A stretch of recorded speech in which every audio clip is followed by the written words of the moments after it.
भंडारा गोंदिया जिला वासियों के लिए खुश खबर है। अब आपका मनपसंद channel BS crime India news अब आपके केबल नेटवर्क पर, जी हां, अपने केबल नेटवर्क के एशियन चैनल नंबर 50 पर उपलब्ध है। BS क्राइम इंडिया न्यूज पर खेल, राजनीतिक, क्राइम, साहित्य व अन्य खबरें प्रकाशित की जाती है। हमारे साथ जुड़ने के लिए तथा हमारे चैनल में खबरें, विज्ञापन आदि के लिए संपर्क करें 8669151757 पर।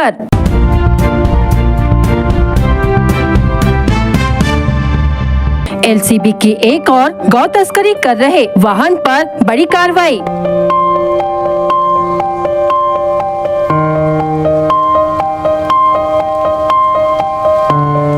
तैतीस मवेशियों को दिया जीवन दान।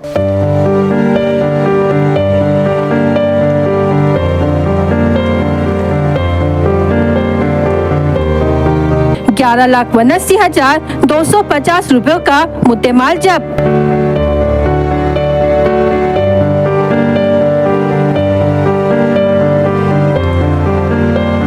भंडारा शहर के त्रिमूर्ति चौक की घटना।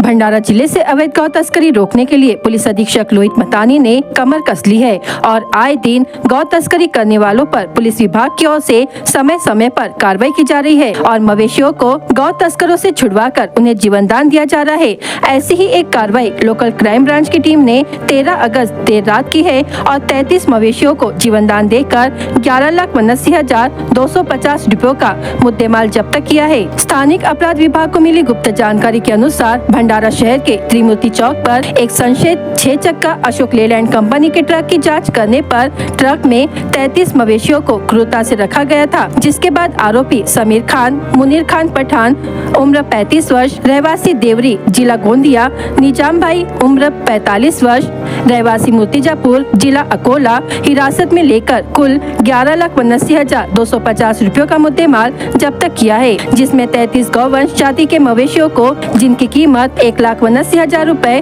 ट्रक की कीमत ₹10 लाख तथा एक रस्सा जिसकी कीमत ₹250, ऐसा कुल ₹11,79,250 का मुद्देमाल जब्त किया है। आरोपियों के खिलाफ विभिन्न धाराओं के तहत मामला दर्ज किया गया है। उपयुक्त कार्रवाई पुलिस अधीक्षक लोहित मतानी, अपर पुलिस अधीक्षक ईश्वर कातकड़े, इनके मार्गदर्शन में नितिन कुमार चिंचोलकर, पुलिस निरीक्षक, सहायक पुलिस निरीक्षक Narayan तुरकुंडे, police havildar Kailash Patole, police havildar Shrikant Maske, police नायक प्रफुल्ल कठाने, पुलिस सिपाही योगेश ठबाले आदि ने की है। काल दिनांक 13/8/24 रोजी LCB भंडाराचे पथक AP तुरकुंडे यांच्यासह जे पथक करत होतं त्यांना मिळालेल्या खबरीवरून त्यांनी अशोक लेलँडच्या 6 टक्के गाडी MH35 AJ 3142 हे वाहन थांबून त्यात चेक केले असता त्यामध्ये 33 जनावर हे दाटीवाटीनं बांधून वाहतूक करताना मिळून आले।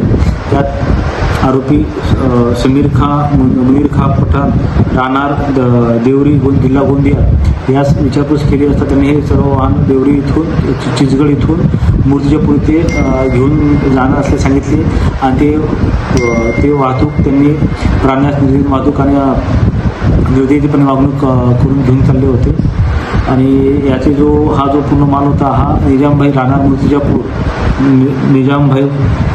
मूर्तिजापूर यांच्या असल्याचे त्यांनी सांगितले। त्यावरून पोलीस स्टेशन भंडारा येथे समीर खान, मुनीर खान पठाण व नजीमभाई यांच्या विरुद्ध प्राण्याच्या निर्दयीपणे वागणूक कायदा कलम 11(1) घ, च, ज आणि प्राणी संरक्षण अधिनियम 1976 सुधारणा 2015 कलम 9 अ प्रमाणे कारवाई करण्यात आलेली आहे।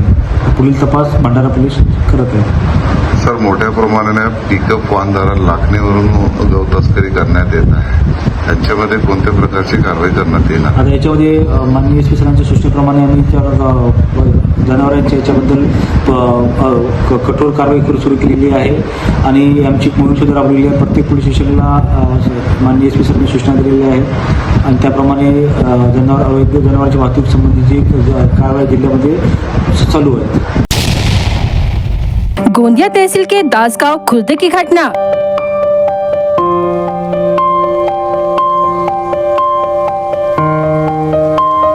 मुरुम के लिए खोदे गड्ढे में गिरकर 2 मासूम बच्चों की मौत।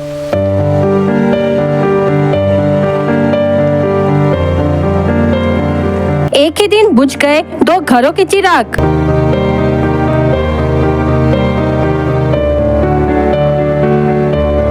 गोंदिया तहसील के दासगांव में 2 स्कूली छात्र की मुरुम के लिए खोदे गए गड्ढे में भरे पानी में डूबने से दर्दनाक मौत हो गई। यह घटना मंगलवार 13 अगस्त को शाम 4 बजे के दौरान सामने आई। मृतकों के नाम दासगांव खुद निवासी आलोक भागचंद बिसेन उम्र 10 वर्ष, प्रिंस किशोर रहंगडाले उम्र 10 वर्ष बताया गया है। दोनों जिला परिषद हिंदी पूर्व माध्यमिक विद्यालय दासगांव खुर्द के 3री कक्षा के छात्र थे।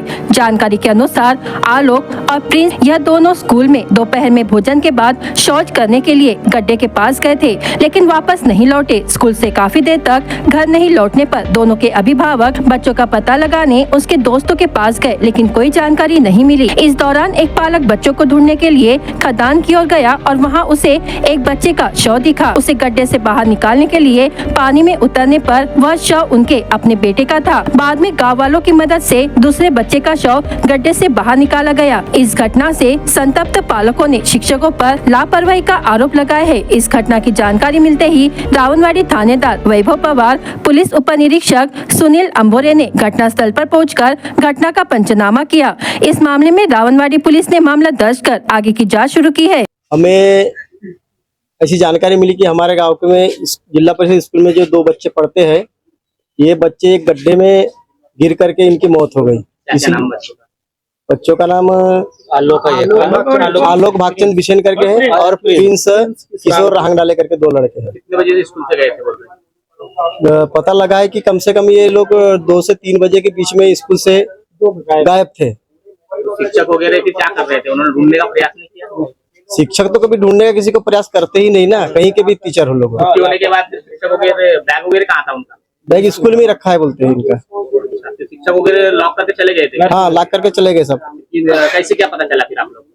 इसमें उनके पालक लोग घर पे, ये बच्चे घर में नहीं गए तो पालक लोगों को जो फिक्र पड़ी उनकी कि बोले हमारा बच्चा क्यों नहीं आया, तो किसी ने बताया उनको कि बोले तुम्हारा एक बच्चा वहाँ कुछ तो भी गड्ढे में कपड़ा जैसा दिख रहा है, तो देखे तो वहाँ बच्चे थे पर दोनों पड़े हुए। अच्छा, वो टॉयलेट के लिए गए थे बोले, तो स्कूल में टॉयलेट वगैरह नहीं क्या? स्कूल में टॉयलेट वगैरह है, वैसे छुट्टी कैसी दी शिक्षकों ने? वहाँ छुट्टी की जरूरत नहीं पड़ती क्योंकि बच्चों के ऊपर न शिक्षकों का ध्यान रहता और न किसी का कोई ध्यान रहता। कोई भी कैसे भी जाते हैं, कहीं भी आते हैं, कहीं भी आओ, कहीं भी जाओ, आयाराम गयाराम वाला काम चल रहा है स्कूलों में सब। क्या मांग करोगे अभी आप लोग?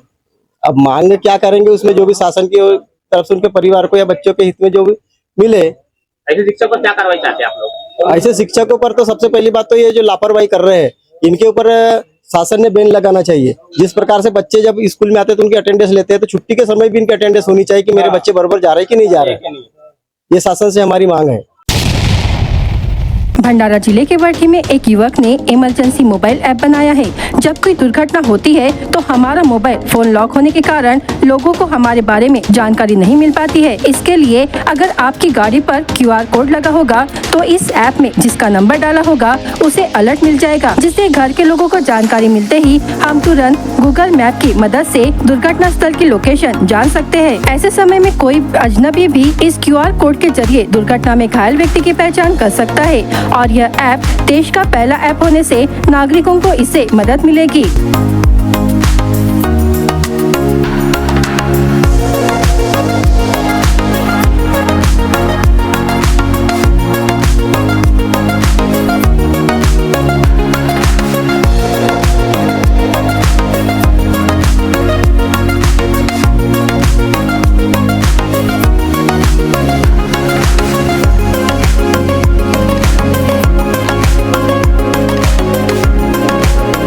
संकल्पना असं आहे की बरेचदा आपण जात असतो. मी एकदा जात होतो आणि माझा स्वतःच ऍक्सिडेंट झाल्यानंतर कळलं की लोक आपल्याला मदत करायला खूप मागे पुढे बघतात आणि बरं देवाच्या कृपेने त्यावेळेस मी बसवलो.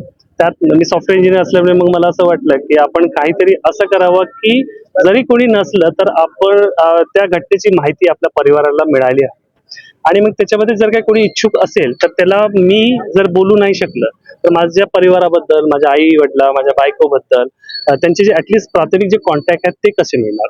तर या संदर्भामध्ये आम्ही याच्यावरती रिसर्च केलं, बरेच टेक्नॉलॉजी बघितलंय फॉरेन मध्ये कसं टेक्नॉलॉजी वापरल्या जातात ते बघितले. मग त्यातला एक तोडगा आम्ही काढून जे सोपी पद्धतीने आपल्या नागरिकांना कसं, इव्हन गावातला सुद्धा नागरिक त्याला कसं मदत करता येईल यातलं तोडकं काढून एक सॉफ्टवेअर आम्ही बनवला. मागच्या 3 वर्षापासून आम्ही वर्क करत आहे. आज मला संधी मिळाली माझ्या गावामध्ये आणि भंडारा जिल्ह्यातून आम्ही आमच्या गावामधून वरठी या गावामधून आम्ही याला सुरुवात करत आहे. येणाऱ्या काळामध्ये संपूर्ण भंडाऱ्यामध्ये आम्ही हे इमर्जन्सी हेल्प कार्ड देऊ. आणि कारण आपण बघतोय की आज बरेच कारणास्तव रोडावरती अपघात होतात. त्या अपघातामुळे बरेच जीव जातात. बरेचदा गोल्डन आवर्स मध्ये त्यांना ती मदत मिळत नाही, त्यांचे संपर्क होत नाही. आणि बरेचदा असं असतं की आपले जे मुलं असतात, माझ्यासारखी जे तरुण पिढी आहे, ते शहरामध्ये जातात. शहरामध्ये सुद्धा अपघात होते. अपघात झाल्यानंतर ते नेमकं त्यांचे आई वडील कोण आहेत, त्यांचे भाऊ मित्र कोण आहेत हे कळायला खूप कठीण होऊन जातो. आणि तोपर्यंत मेडिकल फॅसिलिटी सुद्धा त्यांना मिळत नाही. कारण तुम्हाला माहिती आहे, जिथपर्यंत त्याचे आई वडील कोण आहेत ते कळत नाही, तिथपर्यंत मेडिकल हॉस्पिटलमध्ये सुद्धा ट्रीटमेंट होत नाही आणि या ट्रीटमेंटशी वंचित राहतात. अशा प्रकारे मला ही संकल्पना आली आणि यावरती आम्ही काम केलंय. आणि एंड ऑफ द डे एक फायनल प्रोडक्ट म्हणून आम्ही एक इमर्जन्सी हेल्प ॲप खूपच सोपं पद्धतीने इमर्जन्सी हेल्प हे जर का आपण प्ले स्टोर वरती सर्च केलं तर ते ऍप डाउनलोड होते. डाउनलोड केल्यानंतर सिंपल तुम्ही तुमच्या मोबाईल नंबरने लॉग इन करा आणि तुम्ही तुमच्या फॅमिलीचे कॉन्टॅक्ट टाका. महत्वाची गोष्ट अशी, ती फॅमिली कॉन्टॅक्ट तुम्ही कधी पण बदलू शकता. उदाहरण, आज मी दिल्लीला गेलो, दिल्लीला जात आहे तर मी एका दिल्लीतल्या व्यक्तीचं कॉन्टॅक्ट टाकलं, आल्यानंतर काढून घेतलं. अशा प्रकारे आपण इमर्जन्सीसाठी आपण सतर्क राहतो. बघा, सतर्कता हे खूप महत्वाचं आहे. आणि परत मी सांगतो की हेल्मेट याचा वापर नक्की केला पाहिजे. कार चालवता तर सीट बेल्टचा वापर करा. कारण बरेच अपघात या सॉफ्टवेअर आम्ही काढल्यानंतर आम्हाला कळलं की कशा प्रकारे अपघात होतात, तर ते आपल्याच निष्काळजीमुळे असते. तर अशा प्रकारे हे ऍप आपल्याला मदत करते. अभय नारनवर नावाचा व्यक्ती आहे वरठीचा, त्यानं अतिशय छान एक इमर्जन्सी हेल्प मोबाईल ऍप म्हणून चालू केलेला आहे. याचा असा आहे की आजकाल आपण बघतो की फार मोठ्या प्रमाणामध्ये अपघाताचं प्रमाण वाढलेलं आहे. अपघात झाल्यानंतर गोल्डन आवर मध्ये त्या व्यक्तीला जर मेडिकल मदत मिळाली तर त्या व्यक्तीचा प्राण वाचू शकतो. कारण अनेक वेळा असं होतं की अपघात झाल्यानंतर कोणाला कॉन्टॅक्ट करावा प्रश्न पडतो. मात्र अभयने फार चांगला ऍप केलेला आहे की ज्याच्यामध्ये 2 पद्धतीने आहे की तुम्ही ते ऍप डाउनलोड करा. ऍप डाउनलोड केल्यानंतर त्याच्यामध्ये तुमच्या कुटुंबामधील महत्वाचे 3 व्यक्तींचे तुम्ही नंबर टाकू शकता. एक तर हे ऍप अपघात झाल्या स्वतः 30 सेकंदात ते 1 मिनिटापर्यंत स्वतः एक अलार्म देतं. इमर्जन्सी ज्या कॉन्टॅक्ट नंबर आहे त्यांना, ते जर नाही गेलं तर ज्या येणाऱ्या अनोळखी व्यक्तीने त्याच्यामध्ये स्कॅनर दिलेले आहेत, ते स्कॅनला जर तुम्ही स्कॅन केले तर त्या अनोळख्या व्यक्तीच्या मोबाईलमध्ये त्या अपघात झालेल्या व्यक्तीच्या घरातील व्यक्तींचे नंबर येतात. त्यांना फोन केला की त्याला तत्काळ मदत मिळू शकते. हे फार उपयोगी ऍप आहे. सर्वात जास्तीत जास्त लोकांनी त्या ऍपचा वापर करावा ही माझ्याकडून विनंती आहे सर्व. कोहमारा से रायपुर की ओर जाने वाले नेशनल हाईवे पर Agarwal Global Infratech Private Limited company द्वारा बनाए जा रहे उड़ान पुल एवं मार्ग पर निर्माण के दौरान ही गड्ढे होने शुरू हो गए हैं। कुछ दिनों पूर्व ही पुल की सुरक्षा दीवार के गट्टू ढह कर गिर गए थे। सौभाग्यवश इस दुर्घटना में किसी प्रकार की जनहानि नहीं हुई। इस कार्य का निरीक्षण करने के लिए सांसद डॉक्टर प्रशांत पटोले भी पहुंचे एवं उन्होंने निर्माता कंपनी के अधिकारियों को फटकार लगाई। उन्होंने अधिकारियों के साथ घटना स्थल का निरीक्षण किया। उन्होंने कहा 15 दिनों में ही निर्माणाधीन पुल पर 2 दुर्घटनाएं घटित हो चुकी है। एक पुल पर तो बीच में ही गड्ढा हो गया है, इसकी गहराई से जांच कराई जाएगी। उन्होंने कहा एक और सरकार द्वारा विकास की बड़ी बड़ी बातें की जा रही है, मात्र घटिया निर्माण कार्य की ओर ध्यान नहीं दिया जा रहा है। उन्होंने जल्द से जल्द नेशनल हाईवे पर बनाए जा रहे ब्रिज के काम में सुधार नहीं किए जाने पर जन आंदोलन करने की चेतावनी दी। उन्होंने कहा कि देवरी शशिकरण घाट, डुग्गी पार, नैनपुर, मसवानी घाटी पर बनाए जा रहे नेशनल हाईवे ओवर ब्रिज के काम की तत्काल मरम्मत की जानी चाहिए। साथ ही काम उत्कृष्ट दर्जे का होना चाहिए। इस पर अब हम नजरें बनाकर रखेंगे। सांसद डॉक्टर पटोले के साथ पूर्व विधायक दिलीप बंसोड़, मधुसूदन दोनोडे, दामोदर निवारे, रोशन बडोले, दिनेश हुक्रे, विजय दुबे, डुग्गी पार की सरपंच किरण हटवार, पुष्पा खोटेले, नीना राउत, शंकर मेंढे सहित निर्माता company Agarwal Global Private Limited के अधिकारी भी उपस्थित थे।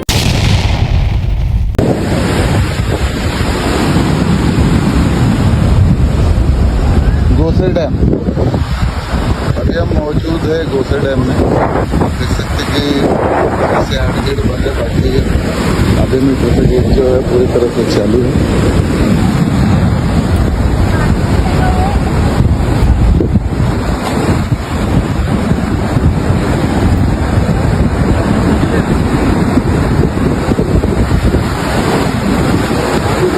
गेट है ये पूरी तरह से चालू है कि देख सकते हैं क्या पानी की रफ्तार है।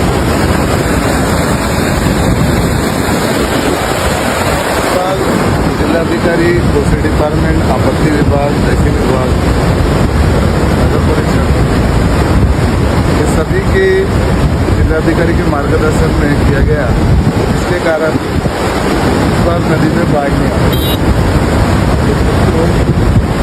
जो सूझबूझ से काम किया गया है, इसके कारण जो भंडारा शहर में बाढ़ आती थी, बैकवाटर का पानी आता था, जो गेटों को बराबर नियमित रूप से किस समय खोलना है, किस समय चालू करना है, इसलिए जिलाधिकारी योगेश कुरेजकर का जो सूझबूझ से रहा, श्री पन्नार पुलिस अधीक्षक लोहित मतारी के बंदोबस्त का सारी चीज़ें जो पूरी डिपार्टमेंट मिलकर करती है, तब आप देखते हैं कि इस तरह का पानी का जो आप देख सकते हैं गोसे का डैम कितना बड़ा है, काफ़ी बड़े क्षेत्र में मौजूद है डैम। आज हमारी टीम, क्राइम ब्रांच की पूरी टीम यहाँ पर मौजूद आई है, जिनको दिखाया जा रहा है कि किस तरह से गोसे का पानी छोड़ा जाता है और कितना पानी छोड़ा जाता है। 0.1 मीटर का पानी का ये फोर्स है, जब ये पानी का लेवल बढ़ता है तो किस तरह से रहता होगा, ये आप देख सकते हैं। हालांकि हमको चारों तरफ का नज़ारा दिखाना चाहिए कि इस तरफ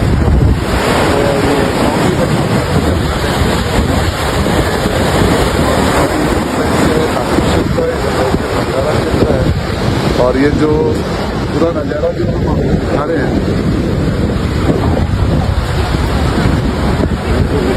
देख सकते हैं कि किस तरह से एक समुंदर जैसा नज़ारा ये नजर आ रहा है।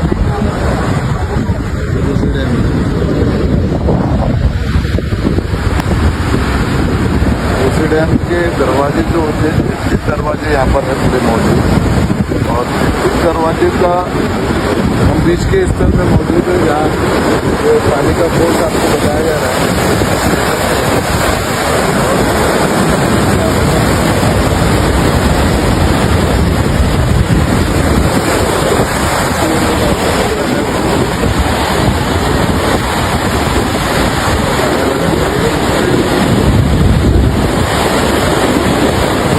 नज़ारा देखने के लिए यहाँ पर काफ़ी लोग आते हैं, लेकिन बरसात के समय में ये बंद कर दिया जाता है और एंट्री नहीं रहती है। लेकिन इस नज़ारे को आपको दिखाने के लिए हम यहाँ पर परमिशन लेके आए हैं, ताकि आप तक इस तरह का जो इस तरह के दूसरे गेट जो खुलते हैं और क्या नज़ारा होता है, इस तरह का दिखाई देता है। एक सुंदर पानी का बहाव देख सकते हैं आप किस तरह से है। इसी प्रकार दूसरे गेट के देखते वहाँ से लेकर यहाँ तक आप देख सकते हैं, वो पार्टनर से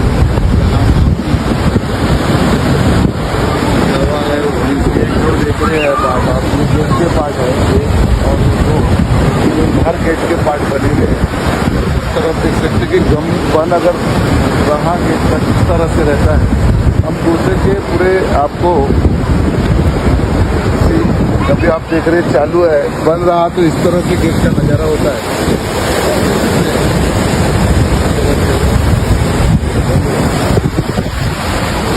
और हम सिर्फ यही चाहते हैं कि हमारे चैनल के माध्यम से, मैं Shamsher Khan crime media news के माध्यम से आपको हर जगह किस तरह से रहता है, क्या होता है, वो सारी चीज़ें बताने की कोशिश करता हूँ, ताकि आप तक हकीकत से इस तरह से कोसे के गेट जो है वो खोले जाते हैं, बंद करे जाते हैं, किस तरह से पानी का लेवल जो है मेंटेन किया जाता है, ताकि जब पानी नहीं है, जब धूप वाले का मौसम होता है तब पानी नहीं है, तो यही पानी जो है हमारे को पूर्ति करता है, यही पानी किसानों को दिया जाता है और यही पानी से बिजली निर्माण की जाती है।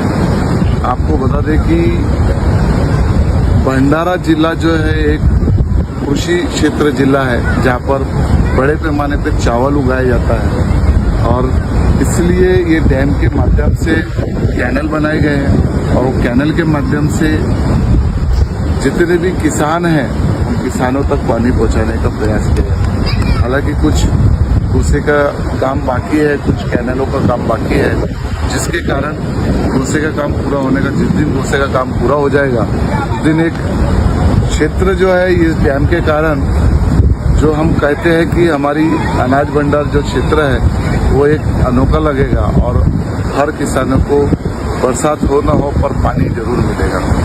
ऐसी ही खबरों के लिए हमारे साथ में जुड़े रहे। हमेशा खबरों के माध्यम से हम आपको बताते हैं कि किस तरह से हम हर खबरों को कवर करते हैं ताकि आप तक उसकी जानकारी पहुंचते रहे। एक विषय होता है, वो विषय को हम आप तक पहुंचाते हैं। हम अपनी टीम को भी वहां तक लेके जाते हैं ताकि उनको भी पता चले कि किस तरह से यहाँ पर पानी का नियोजन किया जाता है, रोका जाता है, उसको छोड़ा जाता है और कब छोड़ना चाहिए, कब उसे बंद करना चाहिए, वहाँ से कितना क्यूबिक मीटर पानी आ रहा है तो यहाँ से कितना क्यूबिक मीटर जा रहा है। वैसे भी हम वैनगंगा नदी की जब हम खबरें कवर करते हैं, जब आप देखते हैं कि छोटा पुल जो है जब ये हो जाता है, बंद हो जाता है, छोटा पुल के ऊपर से जब पानी जाता है तो हम आपको बताते हैं कि इतना क्यूबिक मीटर पानी अपने क्षेत्र में आ रहा है, इतना क्यूबिक मीटर पानी अपने घोसे डैम से जा रहा है।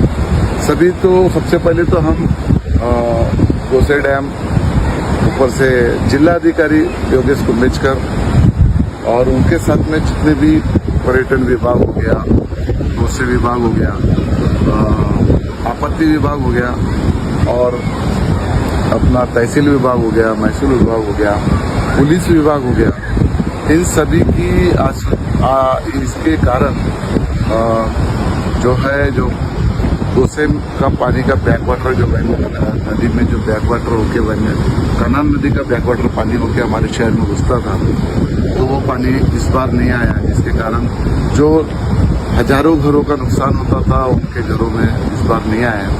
इसीलिए हम उनका खूब खूब धन्यवाद करते हैं और घोसे डैम के जो भी अधिकारी हैं उनका भी खूब खूब धन्यवाद करते हैं कि हमें ये चीज़ लोगों तक पहुंचाने का मौका दिया कि इस तरह से डैम यहाँ पर उसी प्रकार आपत्ति विभाग के हमारे अभिषेक नामदार जी, उनका भी बहुत बहुत धन्यवाद करते हैं कि हमें घोसे डैम लोगों तक किस तरह से होता है, किस तरह से नियोजन होता है, ये बताने का मौका दिया। इससे हम बोलेंगे कि घोसे की जो सीमा है वो आप देख के अनंत सीमा है, समुंदर का नज़ारा नजर आता है। इसके कारण हम कैमरे के कारण आपको बता रहे हैं कि किस तरह से आप देख सकते हैं कि ये जो एक है जिसकी सीमा और अंत हम जब डैम पे खड़े हुए हैं तो ये समझ में नहीं आता कि कितना अंत होगा इसका, और वो प्यारा नज़ारा है और घोसे का। इसी तरह खबरों के लिए हमारे साथ में जुड़े रहे शमशेर खान।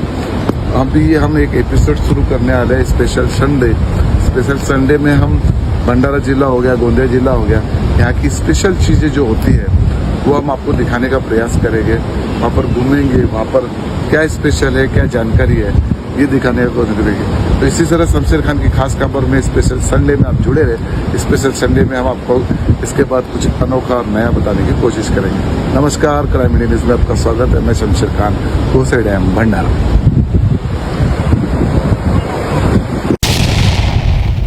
महाराष्ट्र शासन गृह विभाग के आदेश के बाद महाराष्ट्र पुलिस अधिनियम 1951 की धारा 22(9) के तहत महाराष्ट्र पुलिस सेवा के पुलिस निरीक्षकों के तबादले की यादी कुछ इस प्रकार है। संजय लक्ष्मण गायकवाड़ यह वर्धा में पुलिस निरीक्षक के पद पर कार्यरत थे, जिनका तबादला भंडारा में किया गया है। उसी प्रकार महाराष्ट्र पुलिस सेवा के सहायक पुलिस निरीक्षकों के तबादले की यादी इस प्रकार है। वैशाली पुरुषोत्तम सज्जन यह नागपुर ग्रामीण में सहायक पुलिस निरीक्षक के पद पर कार्यरत थे, जिनका तबादला भंडारा शहर में किया गया है। नारायण हंबीरराव तुरकुंडे यह भंडारा शहर में सहायक पुलिस निरीक्षक के पद पर कार्यरत थे, जिनका तबादला नागपुर ग्रामीण में किया गया है। पंकज अशोक बैसाने यह भंडारा शहर में सहायक पुलिस निरीक्षक के पद पर कार्यरत थे, जिनका तबादला चंद्रपुर में किया गया है। राजेंद्र देवीदास गायकवाड़ यह भंडारा शहर में सहायक पुलिस निरीक्षक के पद पर कार्यरत थे, जिनका तबादला चंद्रपुर में किया गया है। हेमंत शंकरराव पवार यह भंडारा शहर में सहायक पुलिस निरीक्षक के पद पर कार्यरत थे, जिनका तबादला तबादला चंद्रपुर में किया गया है। प्रशांत विठलराव मिसाड़े यह भंडारा शहर में सहायक पुलिस निरीक्षक के पद पर कार्यरत थे, जिनका तबादला नागपुर ग्रामीण में किया गया है। भाग्यश्री प्रवीण मराठ यह भंडारा शहर में सहायक पुलिस निरीक्षक के पद पर कार्यरत थे, जिनका तबादला नागपुर ग्रामीण में किया गया है। नीलम शिवाजी बाबर यह भंडारा शहर में सहायक पुलिस निरीक्षक के पद पर कार्यरत थे, जिनका तबादला चंद्रपुर में किया गया है। सुबोध चैत्राम बंजारी यह भंडारा शहर में सहायक पुलिस निरीक्षक के पद पर कार्यरत थे, जिनका तबादला चंद्रपुर में किया गया है। संजय गंगाराम कोरचे यह भंडारा शहर में सहायक पुलिस निरीक्षक के पद पर कार्यरत थे, जिनका तबादला चंद्रपुर में किया गया है। राजकिरण सुखराम मडावी यह चंद्रपुर में सहायक पुलिस निरीक्षक के पद पर कार्यरत थे, जिनका तबादला भंडारा में किया गया है। विनोद त्र्यंबकराव जामड़े यह चंद्रपुर में सहायक पुलिस निरीक्षक के पद पर कार्यरत थे, जिनका तबादला भंडारा में किया गया है। वैभव भीमराव कोरवते यह चंद्रपुर में सहायक पुलिस निरीक्षक के पद पर कार्यरत थे, जिनका तबादला भंडारा में किया गया है। सतीश मधुकर बंसोड़ यह चंद्रपुर में सहायक पुलिस निरीक्षक के पद पर कार्यरत थे, जिनका तबादला भंडारा में किया गया है। गोरक्षनाथ उखड़ू सिंह नागलोत यह चंद्रपुर में सहायक पुलिस निरीक्षक के पद पर कार्यरत थे, जिनका तबादला भंडारा में किया गया है। प्रमोद ज्ञानदेव शिंदे यह चंद्रपुर में सहायक पुलिस निरीक्षक के पद पर कार्यरत थे, जिनका तबादला भंडारा में किया गया है। सचिन बबनराव जगताप यह चंद्रपुर में सहायक पुलिस निरीक्षक के पद पर कार्यरत थे, जिनका तबादला भंडारा में किया गया है। रमेश संतपराव खाड़े यह चंद्रपुर में सहायक पुलिस निरीक्षक के पद पर कार्यरत थे, जिनका तबादला भंडारा में किया गया है। उसी प्रकार महाराष्ट्र पुलिस सेवा के पुलिस उप निरीक्षकों के तबादले की यादी कुछ इस प्रकार है। लक्ष्मण भरत जाधव यह भंडारा में पुलिस उप निरीक्षक के पद पर कार्यरत थे, जिनका तबादला नागपुर ग्रामीण में किया गया है। किरण प्रभाकर अवतारे यह भंडारा में पुलिस उप निरीक्षक के पद पर कार्यरत थे, जिनका तबादला नागपुर ग्रामीण में किया गया है। अमोल रामकिशन तांबे यह भंडारा में पुलिस उप निरीक्षक के पद पर कार्यरत थे, जिनका तबादला नागपुर ग्रामीण में किया गया है। भूषण सुपड़ू कोड़ी यह भंडारा में पुलिस उप निरीक्षक के पद पर कार्यरत थे, जिनका तबादला नागपुर ग्रामीण में किया गया है। शिवराज वैजनाथ जाधव यह चंद्रपुर में पुलिस उप निरीक्षक के पद पर कार्यरत थे, जिनका तबादला भंडारा में किया गया है। अनिल बंसीलाल चांदोरे यह चंद्रपुर में पुलिस उप निरीक्षक के पद पर कार्यरत थे, जिनका तबादला भंडारा में किया गया है। जयराम तानाजी चौहान यह चंद्रपुर में पुलिस उप निरीक्षक के पद पर कार्यरत थे, जिनका तबादला भंडारा में किया गया है। शाहजी भारत घोड़के यह चंद्रपुर में पुलिस उप निरीक्षक के पद पर कार्यरत थे, जिनका तबादला भंडारा में किया गया है। गोसेखुर्द बांध भंडारा जिले में एक महत्वाकांक्षी परियोजना के रूप में जाना जाता है, क्योंकि कल 15 अगस्त है, इसलिए गोसेखुर्द बांध पर लेजर शो का आयोजन किया गया है। बांध को तिरंगी रोशनाई से सजाया गया है। इससे रात के समय बांध में एक अलग ही आकर्षण निर्माण हो गया है।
जिल्ह्यात पारंपरिक धान उत्पादनाला पर्याय म्हणून आणि शेतकऱ्यांना चांगले आर्थिक उत्पन्न मिळविण्यासाठी शिंगाडा शेती हा पर्याय असून या शेतीसाठी आवश्यक ते प्रशिक्षण शेतकऱ्यांना देण्यात येईल, त्यावरील प्रक्रिया उद्योगासाठी प्रोत्साहन देण्यात येईल, असे पालकमंत्री डॉक्टर विजयकुमार गावित यांनी सांगितले। पवनी तालुक्यातील खापरे रोड येथे बालाजी शिवरकर यांच्या शिंगाडा शेतीला त्यांनी भेट देऊन पाहणी केली। शिंगाड्याचे पीक व त्याची उपयुक्तता तसेच त्यापासून व्यावसायिक उत्पादने तयार करण्याची प्रक्रिया याबाबत त्यांनी साकोली कृषी विज्ञान केंद्राच्या वरिष्ठ वैज्ञानिक डॉक्टर उषा डोंगरवार यांच्याशी चर्चा केली। या ठिकाणी त्यांनी शेतकऱ्यांशी देखील संवाद साधला। यावेळी जिल्हाधिकारी योगेश कुंभेजकर, उपविभागीय अधिकारी गजेंद्र बालपांडे, जिल्हा कृषी अधीक्षक संगीता माने, मत्स्य उत्पादक संघाचे अध्यक्ष प्रकाश पचारे उपस्थित होते। या कार्यक्रमाचे प्रास्ताविक डॉक्टर उषा डोंगरवार यांनी केले। भंडारा जिल्हा हा नैसर्गिक साधन संपत्तीने समृद्ध आहे। या जिल्ह्यात मुबलक प्रमाणात पाणी उपलब्ध असून या पाण्यावर धानाच्या पारंपरिक पारंपरिक शेतीशिवाय शिंगाडा उत्पादन करावे.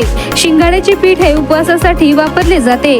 तसेच शिंगाड्याच्या पौष्टिक घटक असल्याने त्याचे अन्न मूल्य खूप जास्त आहे.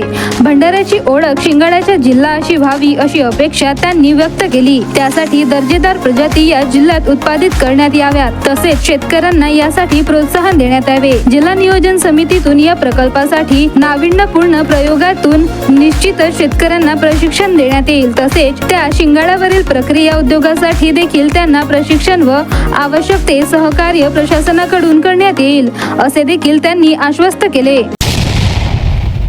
गोंदिया जिल्ह्यात जिल्हा नियोजन समितीच्या सभेकरिता गोंदिया जिल्ह्याचे पालकमंत्री धर्मराव बाबा आत्राम हे गोंदियात आले असता त्यांनी माजी केंद्रीय मंत्री खासदार प्रफुल्ल पटेल यांच्या घरी भेट घेतली. तर स्वतः खासदार प्रफुल्ल पटेल हे देखील मंत्री धर्मराव बाबा आत्राम यांच्या गाडीत समोरच्या सीटवर बसून जिल्हा नियोजन समितीच्या बैठकीला गेले. तर मंत्री धर्मराव बाबा आत्राम हे स्वतः मागच्या सीटवर बसल्याने प्रफुल्ल पटेल यांना मंत्री बनण्याची इच्छा काही संपता संपेनाशी झालेली आहे.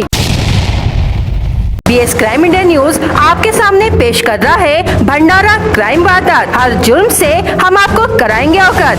आपके अपने चैनल पर रोजाना शाम 7 बजे, तो देखना ना भूलिए क्राइम वारदात। बिना लाइसेंस रेत परिवहन कर रहे 2 ट्रैक्टरों पर कार्रवाई कर 10,08,000 रुपए का माल जब्त किया गया। यह कार्रवाई कादा पुलिस ने 12 अगस्त को रात करीब 8:30 बजे की। कादा थाना अंतर्गत तिड्डी में वैनगंगा नदी के किनारे 35 से 40 साल की एक महिला का शव मिला। बताया जा रहा है कि मृतक महिला के कादा के वैनगंगा नदी पर बने पुल से कूदकर आत्महत्या कर ली। शिकायत पर कादा पुलिस ने मामला दर्ज किया। नागपुर जूना नाका पर अज्ञात वाहन ने पैदल जा रहे व्यक्ति को टक्कर मार दी। उसकी मौके पर ही मौत हो गई। मृतक का नाम खराशी निवासी सूर्यभान बाला निम्बाते उम्र 37 वर्ष है। भंडारा पुलिस ने मामला दर्ज किया। गोंदिया तहसील के कोका सेज गांव जंगल परिसर में चल रहे जुए अड्डे पर पुलिस ने छापामार कार्रवाई कर 6 लोगों को गिरफ्तार किया है। इस दौरान 32,200 रुपए का माल जब्त किया। शहर थाने के तहत शहर के दुर्गा चौक में अपराध करने के इरादे से अंधेरे में छुपकर बैठे आरोपी यादव चौक निवासी संजू कमल बारे उम्र 24 वर्ष को पुलिस ने पकड़ लिया। शहर थाने के तहत स्मशान घाट से doctor Juneja colony Ganesh Nagar road पर आरोपी बजाज वार्ड 10 खोली निवासी राहुल रई का उम्र 20 वर्ष को तलवार से पकड़ा गया। पुलिस ने मामला दर्ज किया।